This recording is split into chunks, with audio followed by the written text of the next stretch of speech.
Hey everybody, and welcome to Corcoran's Box Club and Fitness Center. I'm Jay Corcoran, and today what we're going to work on is a little introduction video to the sport of boxing.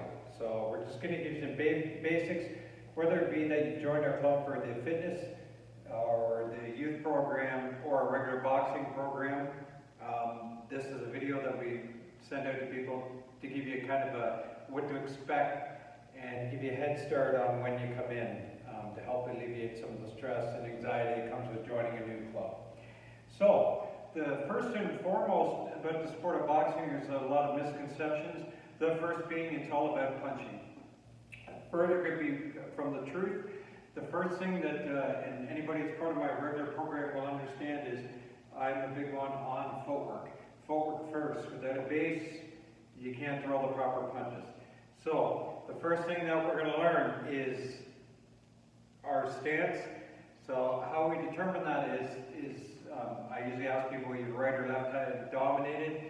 So the majority of the population is right hand dominated. So for this purpose of this video, I'm right handed, so we're going to speak to the right handed. If you're left, obviously I'll make some quick adjustments and vice versa. Okay. So in boxing, the scoring area is from the top of your head to your waistline. So when you stand in front of your opponent, you want to eliminate how much he or she can see. So we do that by blading the body. So our left, or your dominant hand, your lead hand. So for my purposes, I'm an orthodox or right-handed fighter. I'm going to put my left foot back. We utilize these lines on the floor. Now, if you've got some hockey tape, you can put it on the floor. Chalk works as well, or a lot of housing, you have a seam. And what you want to do is you want to put your lead foot on a 45-degree angle on the left side of the line. All right? Your right foot, or your back foot, if you're lefty, it'd be your left foot back, is on the other side of the line. So essentially, that line will go from the front toe to the heel between them both. All right, it's a template that we use for boxing. If you're taller, your width is going to be a little bit different. But this is a guide for you to learn the sport. So, and again, we want to blade our body. Those feet are going to be on a 45-degree angle. If you're orthodox, it's going to be this way. If you're left, it's going to be this way. And what that does is it blades the body so you don't expose the scoring area to your opponent. Your weight distribution should be, I use 60-40, so 60% of your weight should be displayed on your back foot. And how we do that, if you can see, is we're up on that ball of the foot. So essentially, your power punch, your back heel, doesn't touch the ground. Now that's going to develop, and it takes a lot of work to get used to that because of day-to-day life, you don't walk around with your heel up. So for the first weeks of training boxing, you're going to have some sore feet until you develop those muscles. So this is, like I said, this is your stance in boxing. So you have a nice platform. A good way that we measure about how good a person's base is periodically I'll come around, I'll give the person a push. If your feet are too close together, you're going to wobble, all right? So you want to have a nice base, slight bend in the knees, and a slight bend in the waist, just ever so slightly that you're tucked in. I use the analogy that you're trying to make yourself small. Ideally, you're doing this in front of a mirror. In our boxing club, we're very fortunate to have mirrors all the way around, so we can always look at ourselves and see how we look to our opponent. All right. So the first punch we're going to learn in boxing is the most important punch. It's the jab. Okay. And whether you're right or left-handed, it's your lead hand. Everything works off your lead hand in boxing. So what you're going to learn to do is set your punches up, all right? Everything works off the jab in boxing, all right? So we keep our arms tucked in, nice and straight. We make a fist like this, all right? You want to try to land on your opponent with your top two knuckles, right? In boxing, that's your hand's strongest point. You've all heard the term boxer's fracture. If you're going to injure your hand in boxing, the majority of the time it's going to be where your hand's the weakest, and that's at the baby knuckles in that term that they use, a boxer's fracture. It usually happens when in the course of a punch, you've landed on those weaker knuckles of your hand, okay? So the other thing that does is you want to land at the end with a twist. It helps you keep your head tucked in. In boxing, you always want to keep your head tucked down, all right? Where boxers get themselves in trouble is when they get hit, when their chin is exposed and their head's up and they get that whip, all right? So every time I throw my punch, the jab is going to come out and you want to twist, all right? If you can see that at the end, all right? And I want to keep my body from going forward when I throw my punch. This is where the 60-40 weight displacement comes in. You never want to lean forward in boxing because then you're exposing your chin to your opponent. That's the jab, just like that. Chin to shoulder. So when I throw my punch, I slightly raise my shoulders up. I don't bring my chin down, I raise my shoulder up. So when you jab, you're just, for the mere purpose, you're almost trying to punch yourself in the chin. You keep your right hand up. I tell my people, keep your right hand up, protecting your face.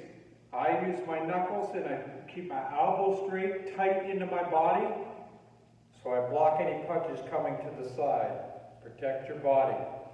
So again, it's straight out, and every punch you throw comes straight back to where it came from.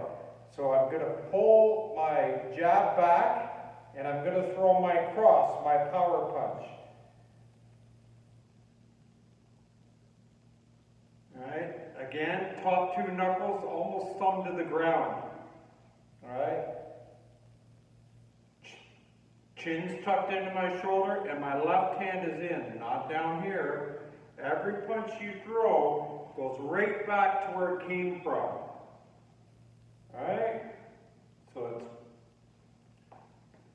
jab, cross. And I'm going to rotate when I throw my cross, my hips. If you can see in my rear foot, I'm not flat-footed. My heel is up off the ground. And as I throw my cross, I pivot and turn, engage my core, and turn the hips. That's where the power comes from the ground up. That's number two, or the cross. The third punch that we're going to learn today is the hook. All right? So, 1, 2, now my right. As I bring my right back, I'm going to use that momentum to throw my hook. And my hook comes out. All right? Again, nice and slow. So after I throw my cross, my weight is slightly now on the lead foot. Now what I'm going to do is I'm going to pull back. As I do, I'm going to lift my front foot up the heel onto the ball of my foot, and as I pull, I turn. So what I'm trying to do there is I'm trying to hit your opponent. You want to have your elbow at 90 degrees, all right, and the chin tucked in. Again, weight distribution is on the front foot, the lead foot. I'm going to pull back. My right hand goes right back and stays tucked in. All right? There's two ways that most gyms teach the hook. The way I learned is traditional, what we call the teacup, thumb up. The Eastern Europeans have introduced the thumb down method that some famous fighters like Triple G and some other Russians, Usyk, other world champions, they throw their hooks this way with the thumb down. Either way is fine. I've actually kind of adapted now. When I throw my long hooks, I like to leave my hand like this. It gives me more extension. Either way is fine. The one common in both those ways is the elbow is up and the punch is ideally thrown at 90 degrees. And once you venture further into boxing, that'll be explained later as to why you want the elbow up. It's a counter punch to a certain punch, so in order, usually the hook is thrown after somebody's thrown across, so you have to get the elbow up to get over the right hand. So those are the basics in boxing, the three punches with the footwork. Again, it just gives you a base. As you'll learn in boxing, it's repetition, repetition, repetition. We move forward, we learn more punches, we learn how to move footwork, but then we come back to the basics. And even me, after all my fights, the 75 amateur and 3 pro fights, I come back and I go right back to the basics because they become perishable. But I can tell you this, after all those fights, when everything gets very hectic in the ring and when you're in the heat of battle, what saves a fighter, and especially the best fighters in the world, is their ability to revert back to the basics. So if you take shortcuts when you learn, they follow you all along, all right? So again, the 3 punches you can work on, and be sure when you come into the club that you're going to be working on repeatedly, is the jab, the cross, and the hook. So for my southpaws, all right, same stance, all right? It's going to be jab,